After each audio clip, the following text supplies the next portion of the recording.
Um, Besides just the, agriculture, etc. One of the things I think that the lessons learned from bauxite was, when I grew up as a kid, there was a very, very thick glass ceiling. And we thought that that's how it was. Nobody ever questioned it. Even when I went to, one of the best high schools in the country, Mackenzie High School. And we never even thought or dreamt that we could become anything more than working at a bank. That was our dream, to get an office job at the bank or to work in an office, in an air-conditioned office, rather than doing labor work at the bauxite company. That was our dream. So we were never, nobody pushed the bauxite company to make sure that they've got trained local personnel. There used to be a scholarship here or there.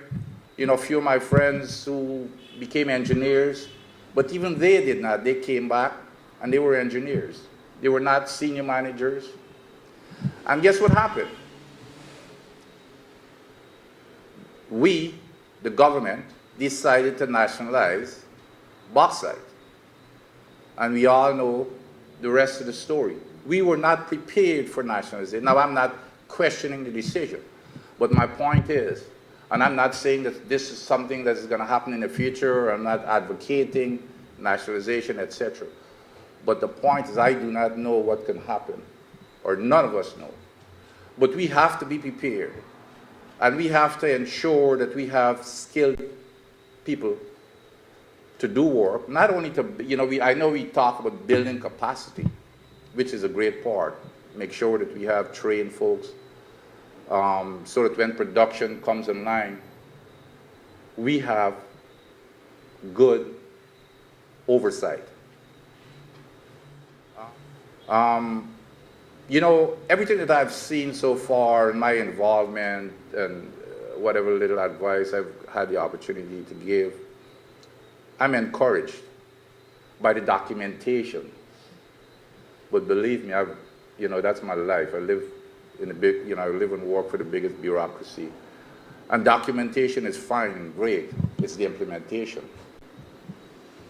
You can put whatever you want in a document and in a contract and hand it to the contractor.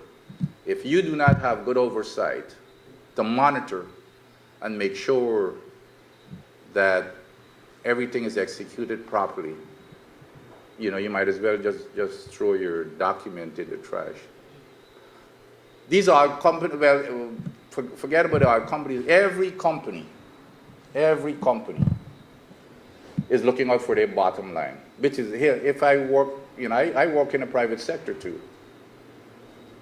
They try to follow the laws as closely as possible, without violating it blatantly or anything of the sort. They've got some of the best lawyers who can, be creative and find ways of kind of maneuvering.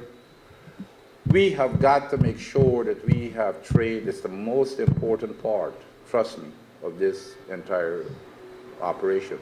We've got to make sure we have trained people. And we've got to start now. We can't wait until 2020 to start training folks. Even if you've got to go abroad and recruit people who've been in this industry.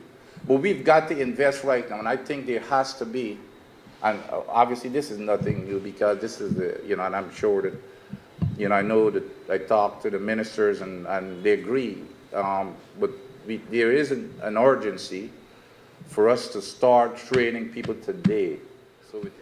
But we had what we call our company universities. Exxon has their oil company. We have our university when we were at Amoco.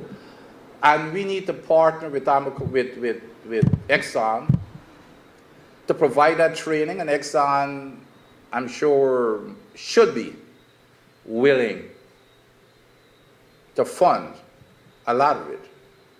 It's in their best financial interest. Again, I work for these major, and I know what it costs them to pay folks from their hometown, United States, to go to Trinidad and to Saudi Arabia. You know, their salaries and hotels and allowances to maintain it. If they can get local folks that are, obviously you've got to be qualified. I mean, you have to be qualified without question.